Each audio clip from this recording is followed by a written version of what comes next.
Salut à tous. Aujourd'hui, on se retrouve pour une vidéo en partenariat.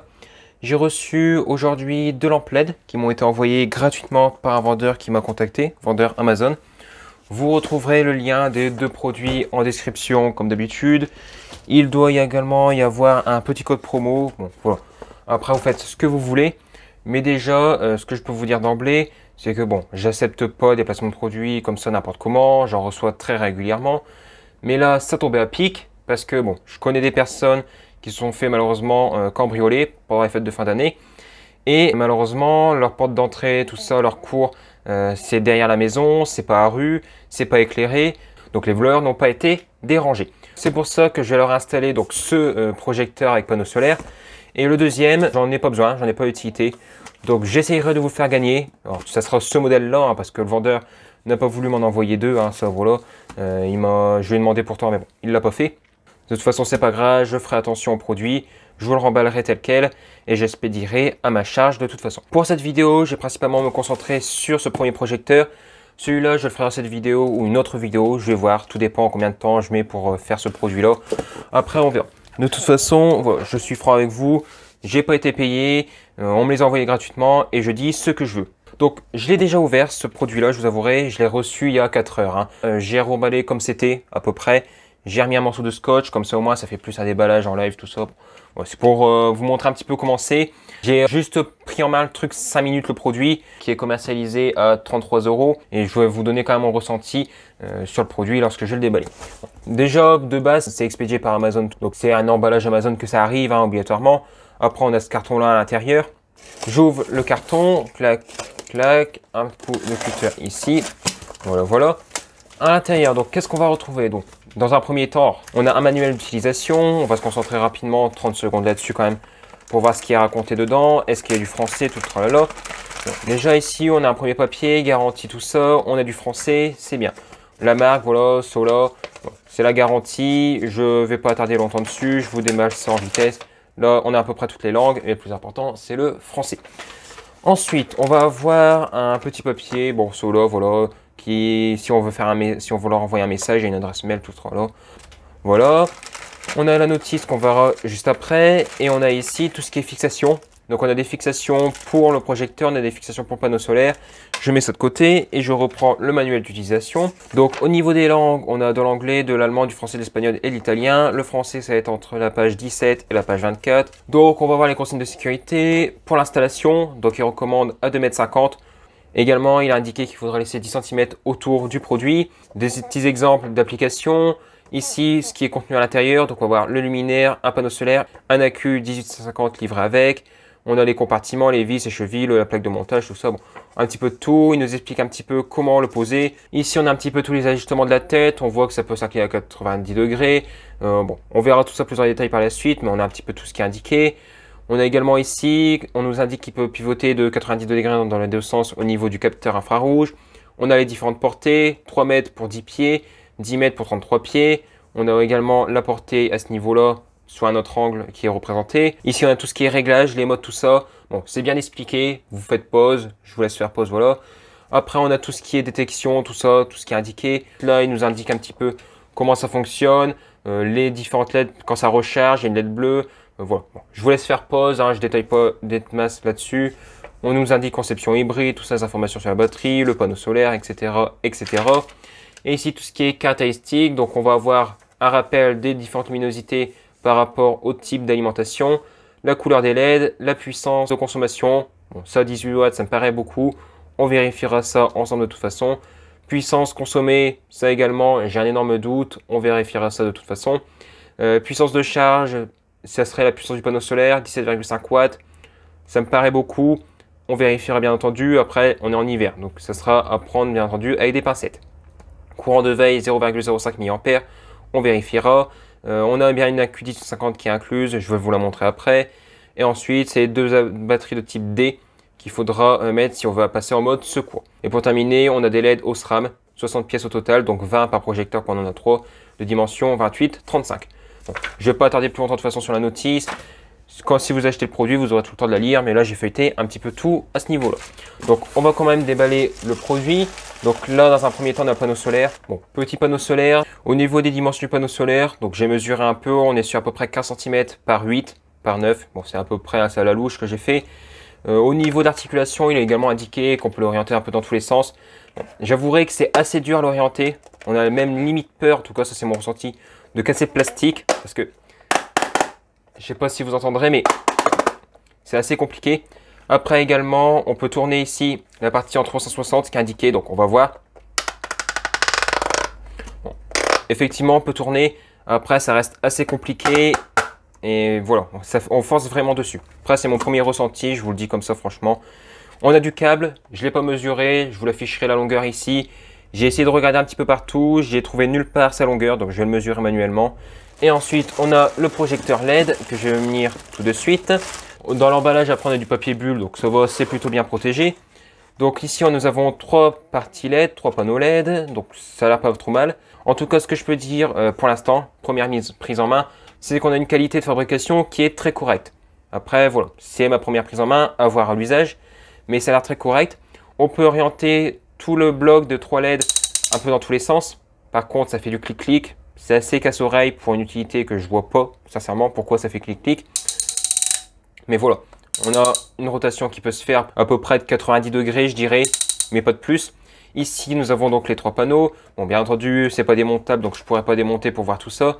Mais on a bien 20 LED à chaque fois, donc ce qui fait 60. Au niveau de l'orientation, on peut faire un petit peu de tout. On peut l'orienter de cette façon-là. On peut l'orienter aussi de cette façon-là. On peut quand même pas mal, il y a quand même pas mal de plages de possibilités. Là également, on peut pas mal l'orienter. Et également ici, au niveau d'orientation, il y a quand même pas mal de choses à faire. Par exemple, vous fixez ça au coin de votre maison. Vous avez un projecteur à l'envers pour éclairer votre terrasse. Vous avez un projecteur en bas pour éclairer l'allée. Et vous avez un dernier projecteur pour éclairer l'allée qui peut continuer devant votre maison. C'est un petit peu la configuration qu'on peut avoir chez moi par exemple. Voilà pour un petit exemple de configuration. Après au niveau mouvement, tout ça c'est fluide, même si c'est du plastique, ça frotte pas des masses. C'est correct, c'est bien mieux en tout cas que le panneau solaire. Également ici, on peut l'orienter de 90 degrés dans les deux sens, donc 180 degrés au total. Ici la bulle, c'est un plastique un petit peu souple, mais bon, faudra pas trop forcer quand même dessus. Mais voilà, c'est pas du rigide, donc il durera peut-être un peu plus longtemps dans le temps. Ici, on a la petite connexion pour le panneau solaire. On verra ça par la suite. À l'arrière, on a la platine de fixation, donc qui se retire très facilement. Ici, on va avoir le cache-pile. Donc cache-pile qui est étanche. On a un joint, donc c'est parfait. Ici, on a une petite étiquette, tout ça. Attention, warning, tout ça. Bon, au passage, également. Mais ici, on a une accu 1850 qui est déjà livrée avec. Je l'ai dit précédemment. J'ai pas encore testé sa capacité. Je vous dis, je l'ai reçu à 4 heures le produit. Mais il peut être intéressant de toujours avoir une accu de rechange supplémentaire. Au cas où que celle-là serait vide, ça éviterait de devoir utiliser des piles de type D qui vont quand même coûter relativement cher et qui vont pas avoir une luminosité et une autonomie très importante. Là ensuite, donc on a une petite LED, détecteur rouge, je ne sais pas si vous verrez bien. De retour, une petite vingtaine de secondes après, vous avez pu le voir, le produit s'est allumé. Donc là nous sommes en mode test, donc le produit s'allume même en plein jour, il n'y a pas de problème, c'est un mode test et ça dure pendant 5 secondes. Également pour régler la luminosité, là on est au minimum, au maximum, l'intermédiaire et on retourne au minimum. Dans l'ensemble, en tout cas, là, ça a l'air d'être pas mal. Mais si par exemple, j'éteins intégralement mon atelier, que je viens activer le détecteur, que je mets la luminosité au maximum, voilà un petit peu ce que ça donne. On a les 3 qui sont allumés, donc ça éclaire vraiment pas mal, j'avouerai quand même. C'est très puissant. En tout cas, pour un éclairage extérieur, ça fonctionnera sans aucun problème. En tout cas, là, première prise en main, c'est vraiment très bien, il y a pas de problème. Là-dessus, je suis très satisfait en tout cas pour ce produit. De toute façon, je ne vais pas durer cette première séquence, cette première prise en main plus longtemps. On se retrouve d'ici quelques jours quand j'aurai installé tout ça dans mon jardin, lorsque j'aurai fait des tests au niveau du panneau solaire et que j'aurai testé l'accu au lithium. One week later. De retour en extérieur après une petite semaine de test de ce projecteur. On est en présence de la version panneau solaire. J'avouerai que là, on est au mois de janvier. Quand je tourne cette séquence, ça fait une petite semaine que je le teste.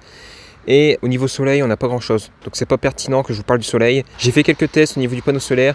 Et j'ai essayé de trouver ses caractéristiques par rapport à sa taille. J'ai fait des mesures de tension, tout ça, essayé de faire quelques mesures de courant, des estimations. Et je vous donnerai toutes ces informations tout à l'heure.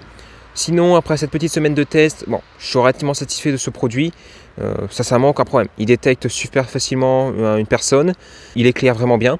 Là, je suis au minimum au niveau luminosité. Je ne sais pas si vous verrez grand chose au sol. Il faut dire qu'en même temps, j'ai également l'éclairage de mon téléphone. Mais c'est très correct, hein. Même température de couleur aussi des LED, ça semble être extrêmement correct également. Sinon, bon, j'ai pas grand chose de plus à dire. Je vais tout de suite venir le mettre sur son support, donc que j'ai un petit peu bricolé, je vous avouerai, sur mon abri de jardin pour vous faire cette petite vidéo. Il est fixé, c'est bon. Pour le retirer, ben, c'est très simple, hein. Il y a une petite languette juste là en dessous, on pousse dessus et on soulève. Rien de plus compliqué. Au niveau luminosité, donc là je suis au minimum. Je vais vous montrer un petit peu ce que ça donne dans mon jardin. Donc là, je le fais détecter. Voilà un petit peu ce que ça donne au niveau minimum. Faites pas gaffe à tout ce qui passe devant l'objectif, fumée, tout ça. On est en hiver, il faut comprendre que dehors il fait 5 degrés, donc c'est normal. Donc voilà un petit peu au niveau luminosité minimum. Ensuite, là c'est au maximum. Donc ça envoie vraiment du pâté, mais il faudra prendre aussi également en compte que actuellement la queue est chargée à 100%. De ce fait, la luminosité est bien plus importante que si elle était chargée à moitié ou des trucs comme ça. Ensuite, là je vous passe à la luminosité intermédiaire, donc un cran en moins. Donc ça éclaire encore très bien, il n'y a pas de problème. Et là ensuite je vous le mets au minimum. J'espère que vous aurez vu à peu près la différence. Même au minimum, je vous avouerai, ça éclaire très correct, hein. Il n'y a pas de problème spécifique, on voit où on marche, même au minimum. Si on veut vraiment éclairer correctement, là on le fout au maximum et là je dirais qu'on voit littéralement comme un plein jour. J'exagère peut-être un petit peu, mais ça éclaire vraiment très bien là-dessus, il n'y a pas de problème spécifique. Sinon voilà, j'ai pas grand chose de plus à dire. On va quand même faire un petit test de détection. Donc là par exemple la portée, je vais le mettre au maximum, 33 pieds, donc ce qui représente à peu près une dizaine de mètres. Je me déplace jusqu'au fond de mon jardin, qui se trouve à peu près à 8 mètres du projecteur. Là je suis à peu près à 8 mètres du projecteur. Je vais éteindre ma lumière de mon téléphone. Et là je vais essayer de le faire détecter. Ben voilà, j'ai bougé, tout de suite à détecter. Et là je suis actuellement à 8 mètres. Donc ça fonctionne. C'est respecté au niveau des distances de détection. J'avouerai quand même que plus on s'éloigne, plus c'est compliqué à détecter. Mais c'est très correct. Et là, il me détecte tout de suite quand je suis à 2-3 mètres de lui, il détecte sans problème. Et c'est très efficace. J'avouerai que jusqu'à présent, dans mon jardin, j'avais un projecteur halogène. Il éclairait beaucoup moins que ça. Là, on a vraiment une bonne portée. Il détecte vraiment très large. Il éclaire extrêmement bien. Bien mieux que l'halogène. Et si les promesses avec le panneau solaire sont tenues, et s'il dure vraiment dans le temps, c'est vraiment un très bon produit. Là-dessus, j'ai pas de doute. Après, malheureusement, je ne peux pas le tester pendant 10 000 ans. Là, ça fait une semaine que je le teste.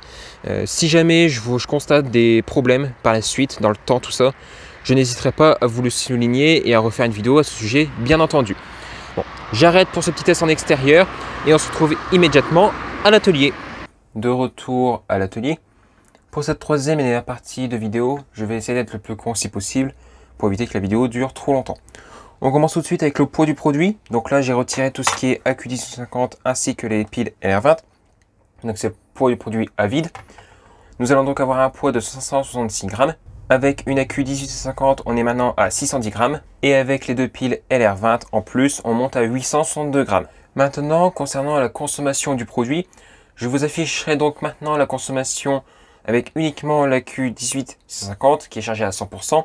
Je vous indiquerai au fur et à mesure les différentes puissances lumineuses. Donc on commence par la consommation avec la puissance lumineuse maximale, c'est affiché ici. Je continue avec la consommation pour la luminosité intermédiaire, c'est encore une fois affiché ici. Et on termine par la luminosité minimale. Comme ça vous avez toutes les informations ici. On continue au niveau des consommations avec en plus les deux AQ LR20 avec une AQ1850 qui est quasiment déchargée à 100%. Donc on est passé en mode entre guillemets secours. On pompe donc maintenant dans les piles LR20 en plus. Donc je vous afficherai en haut la consommation sur la Q1850 et en bas la consommation sur les piles LR20. À luminosité maximale, voilà ce que ça donne. À luminosité intermédiaire, voilà ce qu'on a. Et luminosité minimale, voilà ce que ça donne au niveau consommation. On pourra donc constater que même si la Q1850 est déchargée et qu'on passe en mode entre guillemets secours, on tire toujours du jus sur la Q1850. Beaucoup moins, mais on en tire un petit peu encore toujours. Donc maintenant, concernant la capacité de la Q1850, je vous l'affiche juste ici. C'est une capacité qui est très correcte, pas de problème spécifique à ce niveau-là. Il existe des AQ1850 avec une plus grande capacité, mais c'est très convenable. C'est très convenable. Après, avoir dans le temps, Malheureusement, j'ai pas pu le tester pendant 10 000 ans, donc je ne peux pas dire la durée de vie au niveau de l'accu. Mais de toute façon, on trouve ce genre d'accu très facilement sur AliExpress, avec des capacités parfois bien plus importantes, qui donneront donc une autonomie plus importante aussi au projecteur. Également, on peut se fabriquer un petit chargeur maison. Je vous mettrai une vidéo en fiche avec le petit i, pour pouvoir la recharger si jamais elle vient être trop basse en tension et que c'est l'hiver, il n'y a pas assez de soleil, tout ça pour le panneau solaire. J'attaque ce point juste après. Maintenant, parlons du panneau solaire. Donc, le voici. Alors, je ne sais plus si je l'ai déjà dit précédemment, mais au niveau du câble d'alimentation, on est sur une longueur d'environ 5 mètres avec du fil de 26 AWG. Les caractéristiques sont les suivantes, en sachant que les informations sont à prendre avec des pincettes, car je n'ai pas eu d'informations de la part du vendeur. Ni sur Amazon non plus, aucune caractéristique n'est indiquée. J'ai vérifié donc moi-même de mon côté. Au niveau de la tension, on va être sur une tension d'environ 5 volts. Ensuite, au niveau de la surface du panneau solaire, j'estime qu'il sortira un courant d'environ 200 mA au maximum. Par rapport à la surface, c'est ce que j'ai calculé. Donc ce qui fait un panneau solaire quand même qui est relativement faible au niveau puissance. Sans faire de ma part, mais ça fait une puissance de 1 watt. Bon, c'est vraiment extrêmement faible. L'été, je n'ai aucun doute sur l'efficacité du panneau solaire. On a quand même beaucoup de soleil l'été. Avec un courant de 200 mA, ça pourra recharger sans aucun problème la Q1850. J'en ai pas ma main à couper, mais j'en suis persuadé. Par contre, l'hiver, là est toute la différence. Par exemple, chez moi, depuis une semaine, il fait gris, il pleut, il fait pas beau du tout. Au niveau production du panneau solaire, on va être presque nul. Si ça vient à durer vraiment très longtemps, la Q va vite se décharger et malheureusement, on va être obligé de passer sur les piles LR20. Donc c'est là le petit point négatif. Pour l'hiver, ça va pas être terrible. Pour l'été, ça va fonctionner, en tout cas pour moi, sans aucun problème. Après, j'ai également fait un petit test en intérieur au niveau de l'intensité délivrée par le panneau solaire. J'ai orienté le panneau solaire face à ma LED de 50 watts qui éclaire actuellement. Je vous mettrai la photo juste là, comme d'habitude. On est sur un courant d'un petit peu moins de 100 mA. Cette valeur est à prendre avec des pincettes, car c'est une LED et c'est pas le soleil. Également, l'exposition panneau solaire n'était peut-être pas optimale par rapport à la LED. Donc, à prendre avec des pincettes, mais au moins, ce qu'on peut dire, c'est que le panneau solaire délivrera un courant de minimum 100 mA. Maintenant, je vous démonte tout de suite le projecteur pour vous montrer un petit peu comment c'est fait à l'intérieur et on se retrouve tout de suite. Donc, le démontage est super simple. Vous avez un capuchon en plastique de ce type dans chaque coin. Il vous suffit de le retirer. Vous avez une vis, vous la dévissez. Et ensuite, on peut venir retirer le compartiment à pile. Compartiment à pile au-dessus, on va retrouver 4 fils, des fils de type silicone. On va retrouver ici sur le côté la partie PCB avec tout ce qui est LED et bouton poussoir que je vais venir sortir tout de suite. Donc sur cette partie-ci, comme je l'ai dit précédemment, on va avoir ici les boutons poussoirs, ici les LED. Sur l'autre face, on va retrouver de nombreux composants. Pour commencer ici, une première puce, aucune référence est indiquée dessus, mais par rapport aux pistes et où elles vont, je peux presque affirmer à 100% qu'elle va gérer tout ce qui va être bouton poussoir et LED à ce niveau-ci. Ensuite, on va retrouver également une petite puce ici dans le coin supérieur gauche. Cette puce se recharge de la Q1850 via le panneau solaire. Ici, on va retrouver une puce. Je peux presque affirmer qu'elle va gérer la partie détection de mouvement. On retrouvera également de nombreux condensateurs et résistances autour de cette puce. On va retrouver donc ici les composants standards pour une petite alimentation à découpage. Ici, une petite bobine. On va voir quelques diodes, des résistances, des condensateurs. Ici, quelques transistors à droite et à gauche. On retrouvera également ici une résistance de shunt. Je pense avoir fait à peu près tout le tour au niveau des composants qu'on va trouver dessus. Je remonte tout ça et on se retrouve immédiatement pour la conclusion. Pour conclure, qu'est-ce que je pense de ce projecteur? Alors, de façon la plus objective possible, c'est un très bon projecteur. Je dis pas, il fonctionne très bien, la qualité du produit est très bonne. Au niveau détection, il détecte relativement loin. Il éclaire très très bien. Sincèrement, le projecteur est vraiment très très bon. Par contre, au niveau des points négatifs, là, tout se base vraiment sur la partie panneau solaire. Mais je suis persuadé que ce panneau solaire-là fonctionnera sans aucun problème et permettra de recharger la Q1850 en toute facilité l'été. Par contre, l'hiver, là, ça va être très problématique parce que pour moi, je suis persuadé que le panneau solaire ne sera pas suffisant et que malheureusement, ça risque de se décharger extrêmement vite l'hiver. Sinon, si on ne prend vraiment que la partie projecteur et AQ1850, c'est vraiment très bien.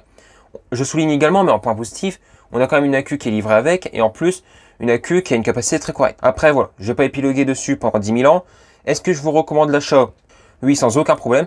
En plus, on n'a pas besoin d'électricité, donc ça, c'est un énorme avantage. Encore une fois, je répète, très bon produit et n'hésitez pas à l'acheter si vous en avez l'utilité. Vous retrouverez le lien en description et je répète également, ce n'est pas un lien affilié, donc c'est pas parce que vous allez le commander via ce lien que mon compte en banque se portera mieux. J'en ai fini avec cette vidéo qui est encore une fois beaucoup trop longue. Si jamais vous avez des questions, ça se passe en commentaire de cette vidéo ainsi que sur Discord, lien en description. Si vous voulez savoir un petit peu en avant-première ce qui va arriver sur la chaîne, n'hésitez pas à me suivre sur Twitter, lien en description. Également, si cette vidéo vous a plu, n'hésitez pas, un petit commentaire pour le référencement, ça fait toujours très plaisir. Également, n'oubliez pas de partager et un petit like, ça fait toujours très plaisir. Et si cela n'est pas déjà fait, abonnez-vous avec le bouton qui vient d'apparaître à l'écran. Cela m'aide énormément et moi je vous dis salut à tous et à la prochaine.